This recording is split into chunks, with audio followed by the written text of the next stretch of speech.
You're listening to Static and Dread.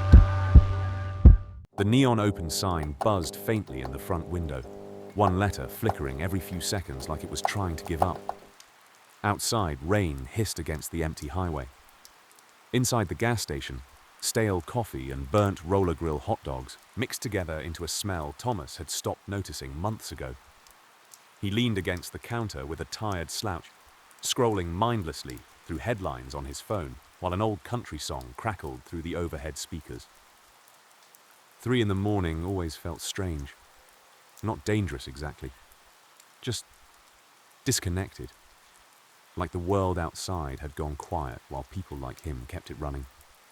Thomas didn't hate the job. It paid enough. It was mostly easy work like stocking shelves, ringing people up, cleaning coffee spills, listening to drunk people ramble about things like politics, aliens or divorce. But he definitely didn't picture himself spending another year under fluorescent lights, watching nicotine addicts shuffle through life one lottery ticket at a time. The bell over the door jingled. "Evening, Tommy boy." Thomas looked up and smirked. "Rick, you're late. Thought maybe the government finally got you." Rick snorted while grabbing his usual black coffee. "They tried. Tinfoil hat blocked the signal." Rick was in his late 50s maybe, grey beard always a little uneven, like he cut it himself with kitchen scissors. Wore the same brown work jacket every night, no matter the weather. Truck driver. Or at least that's what he claimed. Guy talked like he'd seen things. Some nights, Thomas thought he was full of crap. Other nights, not so much. Rick set a candy bar and coffee on the counter. "You see that thing about the ports shutting down again?"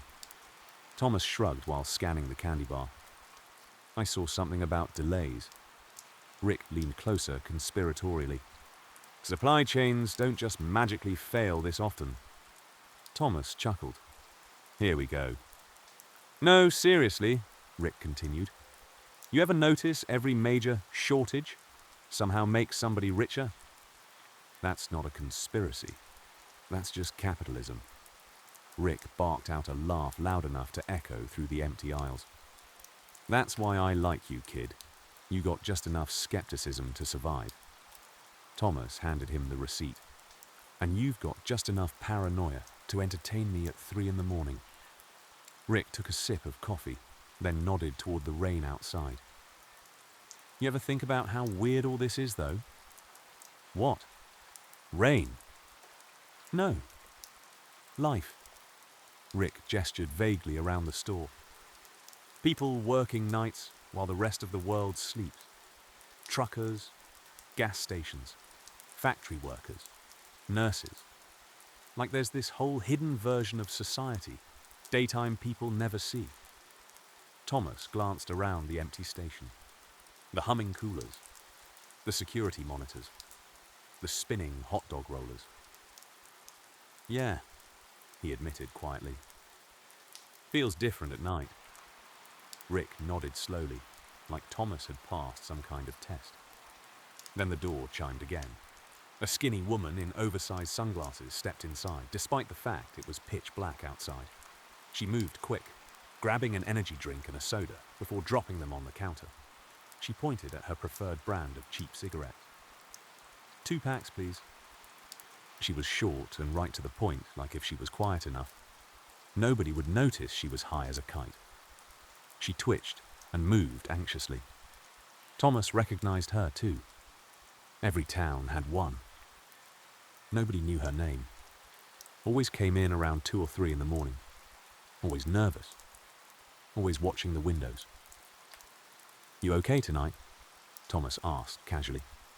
The woman froze slightly before forcing a smile. "Long night." Rick watched her carefully but stayed quiet. Thomas rang her up. She paid with exact change as she slid a handful of dollars, then counted out several more worth of change. As she turned to leave, she paused near the door and glanced toward the dark highway. "You ever get the feeling something bad is coming?" Thomas blinked. "What?" But she was already gone. The rain swallowed her almost instantly. Rick stared through the glass. "See?" he muttered. Thomas scoffed uneasily. "See what?" Rick took another drink of coffee. "People can feel it." Thomas rolled his eyes, but something about the way the woman had said it sat wrong in his stomach. Before he could answer, the bell jingled again. This time, it was Eddie. Local mechanic. Mid-30s. Grease permanently embedded into his fingernails. "Thomas," Eddie groaned dramatically, "tell me why every customer waits until midnight to discover their transmission's dying." Thomas smirked. "Because God hates mechanics?" "Fair." Eddie grabbed 2 energy drinks and tossed one onto the counter for Thomas. "There, survive your shift." "Appreciate you." Rick nodded toward Eddie. "You hear about those drones over Jersey?" Eddie immediately sighed. "Oh, Jesus Christ. Don't start. They're real. They're planes. They're not planes. They're planes." Thomas laughed quietly while scanning the drinks. Same argument. Every week. Every night slowly blended together like this. The regulars. The jokes. The weird conversations that only happened after midnight. And honestly, those few minutes with people he barely knew were probably the best part of the job. Because for a little while, under the buzzing lights and endless boredom, it almost felt like they were all sitting around a campfire together at the edge of the world. The bell over the door jingled again. Thomas's shoulders sagged instantly. "Fantastic," he muttered under his breath. Rick glanced over from the coffee station. "Oh, him." The man shuffled inside wearing the same stained army coat he always wore. Stringy grey hair clung damply to the sides of his head from the rain outside. His beard looked matted together in places, and his eyes carried that sharp, restless anger Thomas had learned to recognize. The guy smelled like wet cigarettes and old sweat every time he came in. Thomas had tried to be kind at first. Hell, everybody had rough patches. But the man never appreciated anything. Always rude. Always demanding. Always acting like the world owed him something. And every single night, take a penny, leave a penny. At first, it was a few cents. Then 20 cents. Then 50. Last week, Thomas realized the guy had shorted him nearly $8 total over time. Not tonight. Something deep in Thomas's gut tightened the second the man walked in.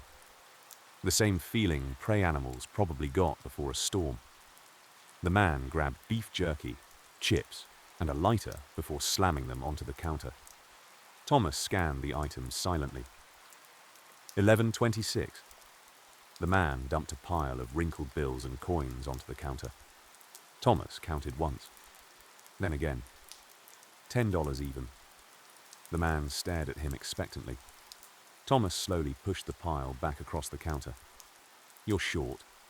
The man rolled his eyes immediately. "Take a penny. Leave a penny." "You're short. $1.26. "So?" Thomas felt irritation flare hot in his chest.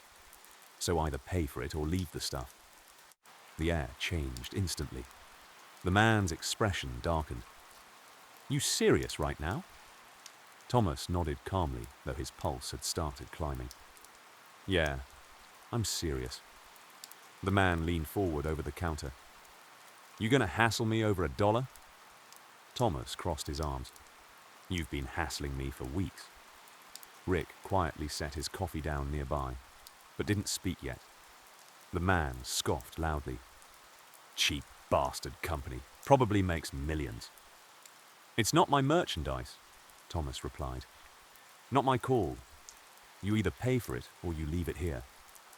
The man's jaw flexed hard. "You think you're tough behind that counter?" Thomas felt the pit in his stomach deepen. Every instinct was screaming now. "Danger!" The man jabbed a dirty finger toward him.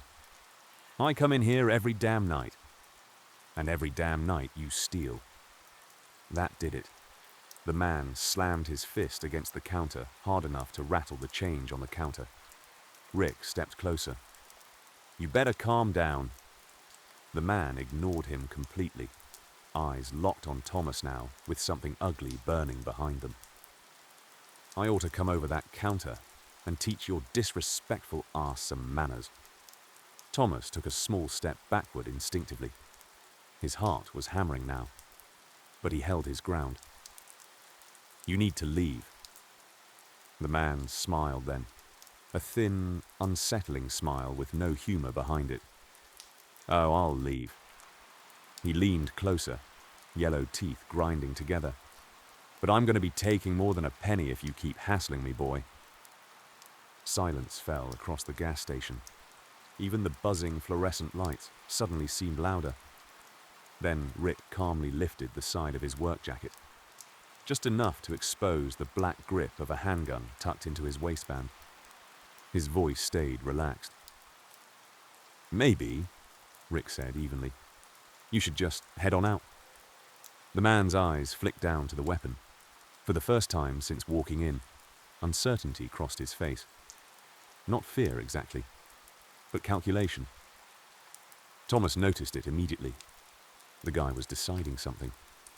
Finally, the man slowly backed away from the counter, but his eyes never left Thomas. Not for a second. Rainwater dripped from his coat onto the tile floor. He pointed a shaking finger directly at Thomas, rage twisting his face. "You're going to regret this one, boy." Then he turned and disappeared into the rain. The man stormed out into the rain, muttering curses to himself. For a few seconds, nobody said anything. The station suddenly felt too quiet. Rain tapped against the building in uneven bursts while the fluorescent lights buzzed overhead. Thomas let out a slow breath he hadn't realized he was holding.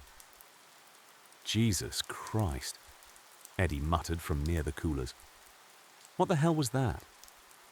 Rick pulled his jacket back down calmly and took another sip of coffee, like nothing had happened. "Guy's unstable." Thomas rubbed the back of his neck, adrenaline still buzzing through him. "Yeah, well, I'm tired of getting robbed every damn night." Nobody disagreed. Still, the tension hung in the air. Eddie glanced toward the dark windows. "You think he's actually going to do something?" Rick shrugged. "Most people like that just bark." But even he didn't sound fully convinced. Thomas looked toward the parking lot. The rain distorted everything outside beneath the flickering lights. Empty pumps, wet pavement, darkness beyond the road. The guy was gone. At least that's what Thomas hoped. Eddie tried to lighten the mood. "Well," he said, grabbing a candy bar from the shelf, "on the bright side, you finally stood up for yourself." Thomas gave a weak laugh. "Yeah, feels great."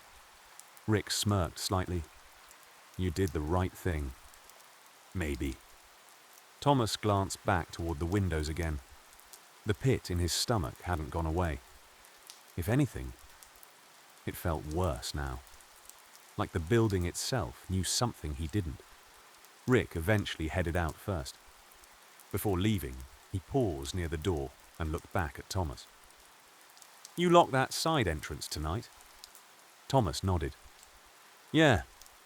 Rick stared at him another second like he wanted to say more. Instead, he simply said, "Trust your gut," then disappeared into the rain.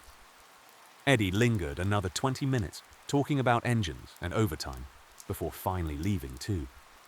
Then Thomas was alone. The station always changed when it got quiet enough.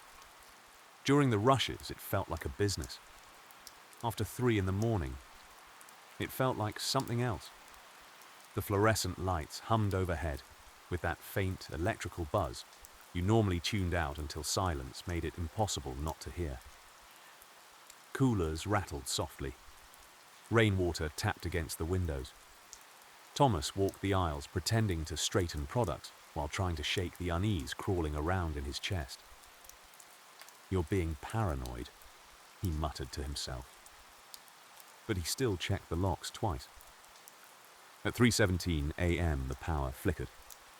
Just once. The lights dimmed enough to make his stomach tighten. Then they came back. Thomas glanced outside. The parking lot sat empty beneath the rain. No headlights. No cars. Nothing moving. His reflection stared back at him faintly through the glass. He shook his head, then decided staying busy would be best. Thomas cleaned coffee spills, stocked cigarettes, and wiped down counters while trying to shake the whole thing off. But every time the front door chimed from a customer coming in, his stomach tightened a little. Every time headlights rolled into the parking lot, he looked up immediately.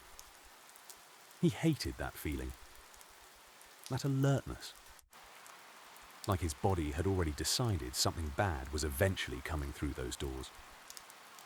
Around 4 in the morning, business slowed to almost nothing. Rain still drizzled outside. The roads shined black beneath the parking lot lights. Thomas leaned against the counter, sipping stale coffee, while the news played quietly from a small TV mounted in the corner. Something about supply shortages, politics, war overseas. Same depressing cycle every night. Normally he could zone it out. Tonight he kept replaying the man's words in his head. "You're going to regret this one, boy." Thomas rubbed his eyes hard. "Get over it," he muttered to himself. The guy was probably drunk, or mentally unstable, or both. Still, there had been something in the way he said it, not just anger, personal, like Thomas had embarrassed him. Around 5:30, the sky started turning that faint grey-blue colour right before sunrise. The storm had mostly passed by then, leaving behind wet pavement and cold air every time the door opened. Morning workers slowly started filtering in. Construction guys, a nurse getting off shift, an exhausted mother buying energy drinks before work and snacks for her kids. Normal people. And little by little, the tension started fading. By the time Thomas clocked out, he almost felt stupid for still thinking about it. Almost. But as he grabbed his keys and headed for the door, he glanced one last time toward the "take a penny, leave a penny" tray sitting beside the register. The tray was empty. Thomas frowned slightly. He could have sworn there were a few pennies in it earlier. Then again, maybe somebody just took them. Several days passed without any sign of the man. Thomas quietly started referring to him as the Prince of Pennies in his own head. After the first couple nights, the tension slowly faded away. Life at the station settled back into its usual rhythm. Truckers came through at odd hours, smelling like diesel fuel and exhaustion. Construction workers stumbled in before sunrise, looking half dead and hunting caffeine. Teenagers occasionally rolled through too loud and too fast, buying sports drinks and nicotine while pretending they were adults. Mostly, though, it was mundane, predictable, and honestly, Thomas preferred it that way. The late-night crowd became familiar again. Rick still showed up almost every night around 2:30, wearing the same weathered jacket and carrying the same giant coffee thermos that somehow never seemed empty. Their conversations picked up right where they'd left off before the incident. One night they debated whether modern cars had too much technology. "I'm telling you," Rick said while stirring sugar into his coffee. "Vehicles were better before every damn thing needed a computer chip." Thomas laughed. "Okay, Grandpa. I'm serious. Used to be a man could fix his own truck with basic tools and common sense." "Yeah, and the vehicle exploded if you sneezed wrong." Rick pointed at him. "Still ran, though." Another night, the conversation drifted toward conspiracy theories again. Eddie had stopped by after work, covered in grease and frustration. "You know what I think," Eddie said. "I think phone companies listen to us." Rick scoffed immediately. "You just figuring this out?" "I'm serious. I talked about needing brake pads, and suddenly every ad I got was auto parts." Thomas shrugged from behind the register. That's not even a conspiracy anymore. Rick leaned casually against the counter. Nah, the real question is how much information they actually got on us. All of it, probably, Thomas replied.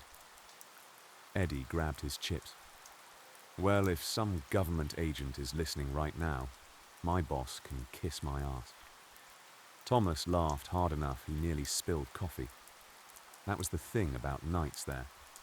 For a gas station sitting off a half-forgotten stretch of highway, it somehow became its own little world after midnight. People talked differently at night, more honestly. Like exhaustion stripped away whatever fake personality they carried during the daytime. Even the regular junkies and drunks became predictable after a while. There was the twitchy woman who bought the same scratch-off tickets every night. The guy who microwaved burritos at 3 in the morning and drowned them in nacho cheese. The old biker who smelled permanently like gasoline and peppermint. It was strange, but familiar. And after a few days, Thomas almost completely stopped thinking about the Prince of Pennies. Every now and then, he still caught himself glancing toward the parking lot whenever the door opened late at night, just expecting him to walk back in. But he never did. Eventually, Thomas figured the guy had moved on to another gas station to terrorize some other poor cashier over pocket change. Fine by him. Honestly, things at the store were actually pretty pleasant lately. About as pleasant as fluorescent lights, burnt coffee, and nicotine addiction could be anyway. Around 4 in the morning, Thomas was mopping near the coffee station, half awake and completely on autopilot. The storm outside rattled rain against the building in uneven waves, while old rock music played quietly through the ceiling speakers. Then the power went out. Everything instantly dropped into darkness. The music cut. The coolers died.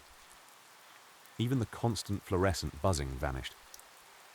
Thomas stopped mid-step. For the love of... He muttered under his breath. What is this? A third world country? He sighed and leaned the mop against the counter. What's up with these damn storms lately? But as he stood there waiting for the backup emergency lights to kick on, something started bothering him. The weather wasn't that bad. Rainy, sure. Windy, maybe. But not enough to knock power out. Not tonight. Thomas frowned into the darkness. Why the hell is the power out? Then came the crash. The massive front windows exploded inward in a shower of glass so loud it sounded like a bomb had gone off. Thomas instinctively ducked and threw his arms over his head. Pop, pop, pop. At first, his brain didn't understand the sound. Then realization hit him like ice water. Gunshots. Oh God. Fuck. His heart slammed against his ribs. He scrambled backward behind the counter as shattered glass crunched across the tile floor. Cold rain and wind rushed into the store through the ruined front windows. Then he heard the voice. That same rough, hateful voice. I'll be taking more than a penny, boy. Thomas peeked upward just enough to see the silhouette moving through the darkness. The Prince of Pennies. Only now the man looked worse than before. Wild-eyed. Soaking wet. One hand clutching a revolver. The other dragging a dirty duffel bag across broken glass. Thomas's pulse hammered so hard he could hear it in his ears. His hands shook violently as he reached for the phone beneath the counter. The man fired another shot into the ceiling. Pop! Dust and insulation rained down. Don't you touch that phone! Thomas froze instantly. The man staggered closer through the dark store, breathing hard. Not drunk. Panicked. Terrified almost, which somehow made it worse. You embarrassed me, the man snarled. You think you're better than me? Thomas swallowed hard. Nobody said that. Liar! The gun waved wildly now. Thomas realized the guy wasn't thinking straight. Not even a little. Rainwater dripped from the man's beard onto the floor while shattered glass crackled beneath his boots. Then suddenly, headlights swept across the broken storefront. a vehicle pulling into the lot fast. Headlights flooded through the shattered storefront, cutting across the dark gas station in bright white beams. The Prince of Pennies turned instantly toward the parking lot. Outside, a state trooper cruiser slid sideways slightly on the wet pavement before stopping hard near the pumps. The driver door flew open. "State police!" the trooper shouted from behind the door. "Drop the weapon now!" The command cracked through the storm like thunder. Thomas stayed crouched behind the counter, breathing so hard he felt dizzy. The Prince of Pennies looked toward the cruiser with wide, frantic eyes. "No!" he screamed back. The trooper's flashlight beam cut through the broken windows. "I said drop the gun!" For one frozen second, Thomas thought maybe the man actually would. Maybe this would end without anybody dying. Then the revolver came up. Gunfire erupted instantly. Bang! Bang! Bang! The Prince of Pennies fired wildly through the broken storefront. The trooper ducked behind the engine block of the cruiser as glass exploded from the remaining windows. Shit! Thomas scrambled backward on hands and knees toward the stockroom hallway, heart pounding so violently it hurt. Another deafening blast. Then the trooper returned fire. Pop! Pop! The flashes lit the darkness outside in violent bursts. The Prince of Pennies screamed in rage and fired again. "You think you're better than me?" Bang! A display rack exploded beside the counter, showering chips and candy everywhere. Thomas pressed himself against the floor behind the hallway wall, shaking uncontrollably now. His ears rang. His chest felt tight. He could smell gunpowder mixing with rainwater and spilled coffee. Outside, the trooper shouted again. "Drop the weapon!" Another shot answered him. Bang! The Prince of Pennies staggered slightly near the entrance, breathing ragged and furious. For a second, Thomas saw him clearly in the flashing police lights. Not monstrous, not evil, just broken. A terrified, filthy man standing in shattered glass, with rage and humiliation pouring out of him faster than sense. Then the man screamed again and raised the revolver toward the cruiser. The trooper fired. One shot, sharp, controlled. Pop! The Prince of Pennies jerked violently. The revolver slipped from his hand and clattered across the tile floor. For a moment he just stood there, swaying slightly, confused almost. Then he collapsed backward onto the wet floor among the broken glass and rainwater. Silence hit all at once. Heavy. Absolute. Only the storm remained. Rain blowing through the ruined storefront. Police lights flashing red and blue across the walls. Thomas stayed frozen in the hallway, unable to move. Outside, the trooper kept his weapon trained forward. "Suspect down!" he yelled into his shoulder radio, breathing hard. Shots fired. Suspect down. Thomas stood up slowly from the hallway. His legs felt weak. The ringing in his ears still hadn't stopped. Outside, more sirens were approaching in the distance, their echoes mixing with the storm. But inside the gas station, everything felt strangely still. The Prince of Pennies, Conrad, though Thomas didn't know his name yet, lay motionless near the shattered entrance. Rainwater drifted across the tile floor around him. Thomas cautiously walked closer. The hatred and irritation he'd carried toward the man for weeks had vanished almost instantly the second the shooting stopped. Now all he felt was shock, fear, relief, and something else he wasn't expecting. Pity. The revolver rested a few feet away near a rack of spilled chips and broken glass. Police lights flashed across the dead man's soaked jacket in alternating red and blue bursts. Thomas stared down at him quietly. Just days ago, he'd been angry over pocket change and disrespect. Now the man was simply gone. No more yelling. No more bitterness. No more chances to fix whatever had broken inside him years ago. The state trooper carefully approached from outside, weapon still drawn. "You okay?" he asked firmly. Thomas opened his mouth to answer, but realized he honestly didn't know. The rest of the night blurred together afterward. Questions, police statements, paramedics, detectives, someone handing him bottled water at some point. He remembered sitting in the back of an ambulance wrapped in a blanket, despite not being cold. Mostly, he remembered the feeling. The strange numbness afterward. Like his brain refused to fully process what had happened. The store owner gave him several days off after the shooting. "Take whatever time you need," his manager told him over the phone. So Thomas stayed home, slept poorly, watched television without paying attention, tried not to think about gunshots every time a car door slammed outside his apartment. A few days later, he found himself scrolling social media late at night, unable to sleep. That's when he saw the article. Local man killed in officer-involved shooting after armed gas station incident. Below it was a photo. Conrad. Not wild-eyed, not screaming. Just an older picture of him smiling faintly in military fatigues, years younger than Thomas had ever known him. The comments underneath were a disaster. Good riddance. Should have happened sooner. Another junkie off the streets. Others argued the opposite.